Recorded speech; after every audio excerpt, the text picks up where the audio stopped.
Hello, I'm Bakhtiar Sanova and you're watching A News. Now let's take a look at today's top stories.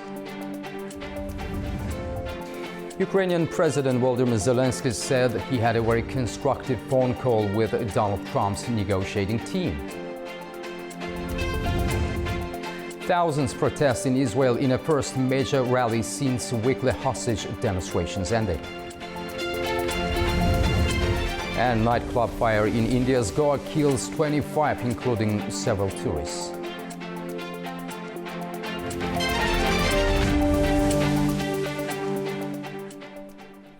Russia carried out new overnight airstrikes across Ukraine just hours after President Volodymyr Zelensky described his phone call with Donald Trump's negotiating team as very constructive.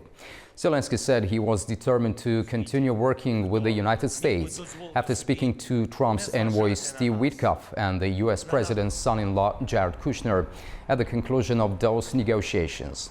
Ukraine President added that they discussed how to ensure that Russia stuck to any potential deal to end the war. Hours later, local authorities of Ukraine reported a massive continued strike on critical infrastructure.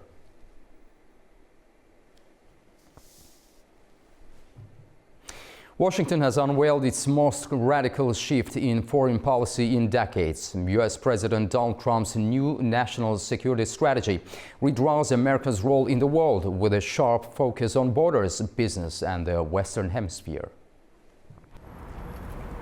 U.S. President Donald Trump has released a national security strategy that redefines what Washington sees as vital to its security. The 33-page document marks a turn away from the post-Cold War era, replacing democracy promotion with a transactional approach centered on profit, borders, and regional dominance. At its core, the strategy revives a modernized Monroe Doctrine, placing the Western Hemisphere at the top of U.S. priorities. Washington plans to shift military assets towards Latin America, curb foreign influence, and respond more forcefully to irregular migration, drug cartels, and transnational crime. The strategy downplays China as an existential threat, describing Beijing as a commercial competitor and supply chain risk. It stresses deterrence in Asia, but says the United States will not shoulder the burden alone, urging partners like Japan, South Korea, and India to take greater responsibility. Europe receives the sharpest language. The document accuses EU governments of censorship, mismanaging migration, and facing what it calls civilizational erasure. Washington says Europe must lead on its own defense and reduce reliance on the United States, even speaking of cultivating resistance to mainstream European leadership, prompting outraged reactions across the continent.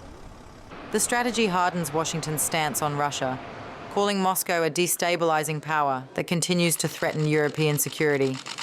On Ukraine, it signals that future U.S. assistance will be more conditional, tied to burden sharing and Europe's willingness to take the lead. The Middle East drops further down the list of priorities, with Washington arguing that energy independence and fewer major conflicts lessen the need for deep engagement. Future involvement will focus on stability, investment, and protecting trade routes, while maintaining commitments to Israel's security and containing Iran. Across all regions, the strategy abandons democracy promotion, saying U.S. policy will be based on interests rather than ideology.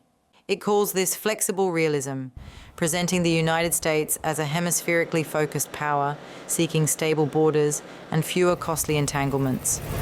Supporters call the strategy a realistic reset. Critics say it abandons values-based leadership, aligns Washington with nationalist movements, and risks weakening long-standing alliances. Meanwhile, French Marines opened fire on unidentified drones that flew over a strategic nuclear submarine facility. That's according to military officials confirming this on Friday. The incident occurred at the naval base in Brittany, which serves as the operational hub for France's fleet of nuclear-powered ballistic missile submarines. Our Anita Sharma has more. Welcome to this day in Europe, where the French Navy reportedly opened fire on 5 unidentified, unmanned drones near a strategic base in Brittany that houses France's nuclear-armed submarines.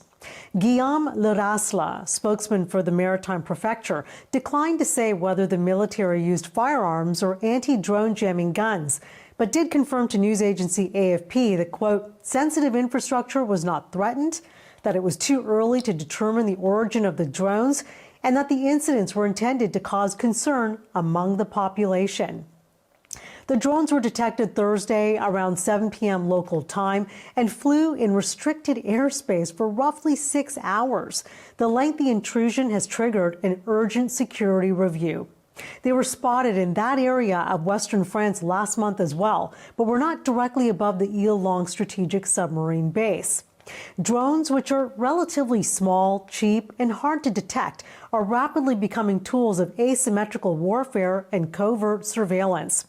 For a country like France, whose nuclear submarine fleet forms a core pillar of national deterrence, it's essential to keep the airspace over Ile-Longue secure. This latest incident could be testing France's readiness, probing maritime or nuclear defenses, and/or sending a message about vulnerability. There has been a wave of drone incursions across NATO territory, with unmanned aircraft spotted near sensitive military sites and civil infrastructures in several countries, including Belgium, Germany, Denmark, and Norway. The hybrid warfare tactics are forcing NATO and the EU to rethink just how they defend against threats that don't follow traditional wartime rules. Discussions will now intensify about modernizing defense and surveillance, including the expansion of maritime and aerial monitoring, boosting counter-drone and electronic warfare capabilities, and strengthening coordination amongst allies to respond to hybrid threats. For A News, I'm Anita Sharma in Arnhem, Netherlands. Thousands protested in Tel Aviv, the first major rally since weekly hostage demonstrations ended.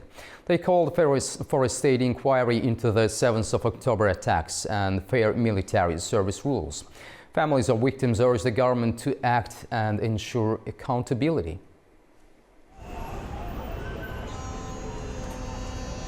Thousands of protesters gathered at Tel Aviv's Habima Square, marking the first major anti-government demonstration since weekly rallies for Israeli hostages ended last week after nearly 2 years.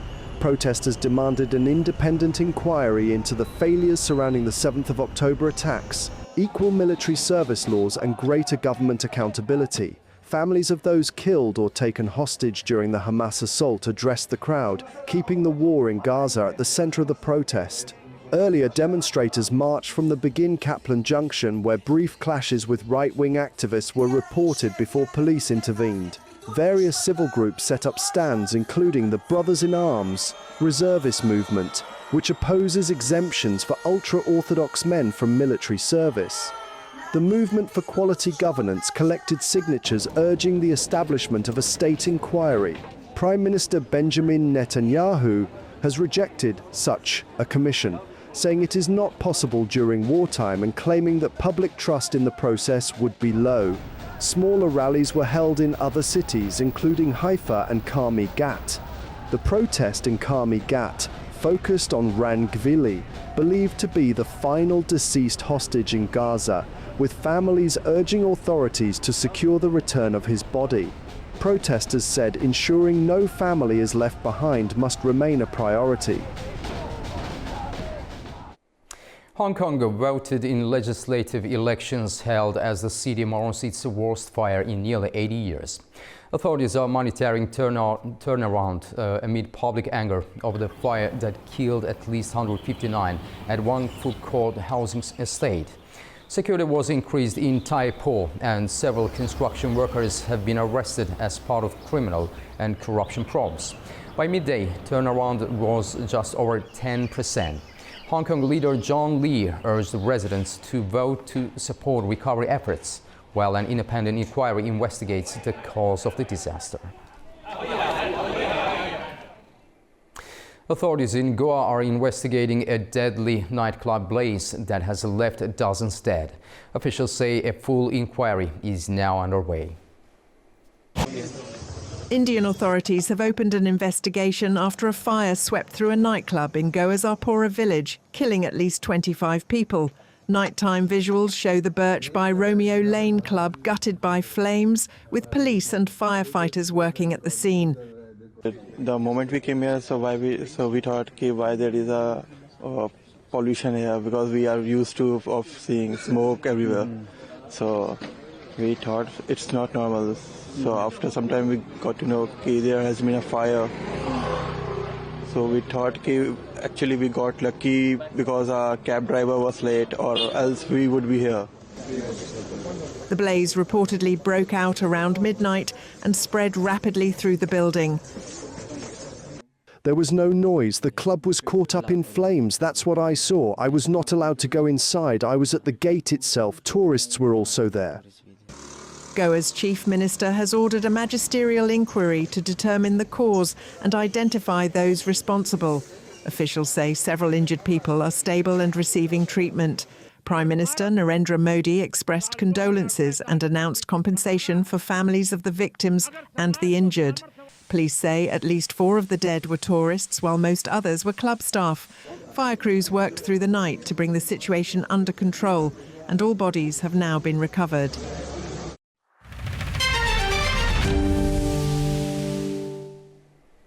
Now let's take a closer look at the key stories shaping the region.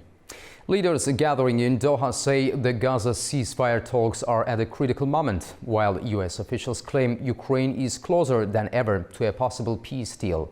Energy security and Europe's new sustainability rules also topped discussions at this year's Doha Forum. Qatar's Prime Minister says Gaza ceasefire negotiations have reached a critical moment, opening this year's Doha Forum with a warning that unresolved conflicts and a lack of accountability are destabilizing the region.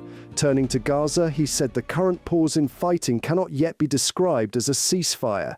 Now, we are at a critical moment. It's not yet there. So it's what we have just done is a pause. We cannot consider it yet a ceasefire. A ceasefire cannot be completed unless there is a full withdrawal of the Israeli forces, there is stability back in Gaza, people can go in and out, which is not the case today.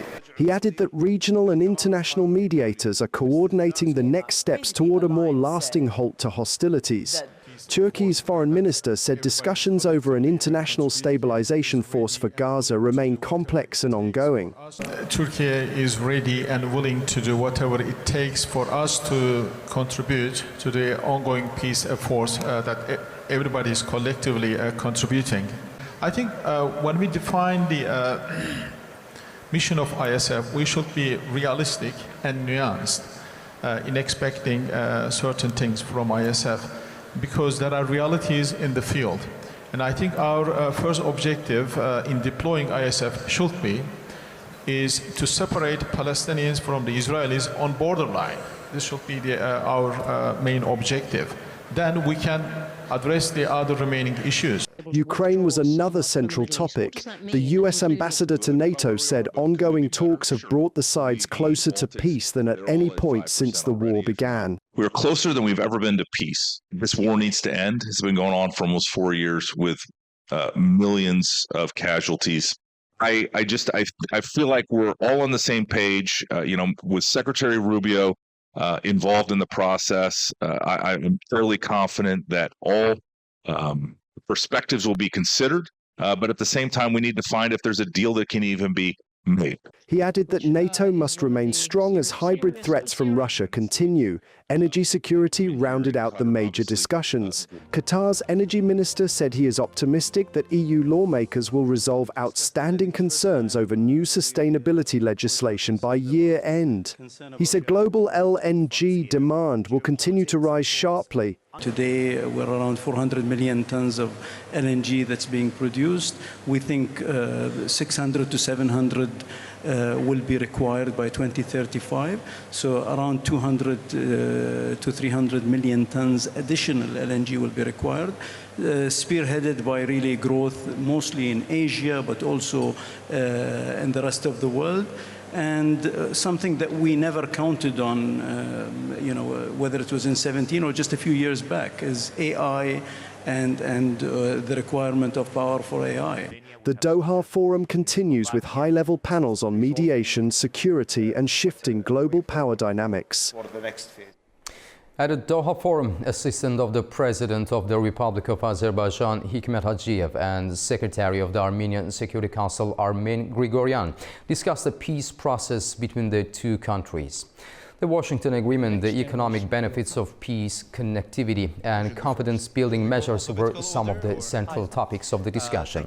Speaking at the forum, Hikmet Hajiev stated that Washington Agreement will completely transform the South Caucasus region. Washington was us to the back. Let us help as we are moving historic, because in historic it's going to completely change the region of the South Caucasus. Unfortunately, for the last 30 years, there wasn't a deficit of the peace in the region. There wasn't a conflict and a wars. It finally put an end. In an illustrative manner, I always call it Camp David peace arrangement for the region of the South Caucasus. Camp David meaning Egyptian-Israeli track. Of course, every conflict is different, every geopolitical context is different, but I'm sure that it will have the same impact. But what kind of effect it had on personal on us, I would avoid personalization or individualization. I would put it on a nationwide.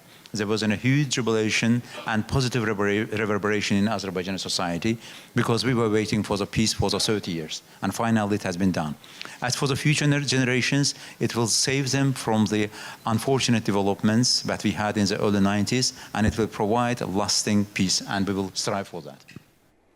Azerbaijan and Uzbekistan have officially launched a joint exploration project in the Ustyurt region, with Energy Minister Pervez Shahbazov attending the ceremony in Tashkent, alongside President Shavkat Mirziyoyev. Shahbazov said the new Sokar Uzbek Neft gas project reflects the country's growing strategic partnership and will enhance technology exchange, hydrocarbon cooperation and regional energy integration. He also pointed to the planned Trans-Caspian Energy Corridor, which will connect the power systems of Azerbaijan, Uzbekistan and Kazakhstan for the first time and open new route for renewable energy transmission across the Middle Corridor. And Turkey's Havelsan has unveiled two new unmanned platforms, Akrep and Hamza 1, at the 2025 EDEX Defense Exhibition in Cairo. Developed in partnership with Egypt, the systems include a VTOL drone and a remote-controlled ground vehicle. The company says the projects aim to suit needs of both Egypt and wider African markets. Turkey's Havelsan has showcased two new unmanned platforms, Akrep and Hamza 1, developed in partnership with Egypt at the 2025 EDEX Defense Exhibition in Cairo. During the event, Havelsan presented its software solutions and technology products and held meetings with delegations from other countries. The platforms, developed in cooperation with Egypt's Arab Organization for Industrialization, drew significant attention from exhibition visitors. Hamza 1, a vertical takeoff and landing unmanned aerial vehicle, made its public debut at the exhibition. Akrep, an unmanned ground vehicle with a 6x6 wheel configuration, is capable of carrying a remote-controlled weapon system. Following discussions at the EDEX 2023 exhibition, projects in land, air and naval systems, unmanned platforms and command and control solutions were initiated. The prototypes were designed to operate under Egyptian conditions, with field demonstrations planned after the exhibition. Havelsan also highlighted Egypt as a gateway to the African market and noted that it held discussions with representatives from other countries on capabilities in air, land, naval and simulation technologies. You're up to date with world news. Thank you for joining us and stay tuned to A News for more.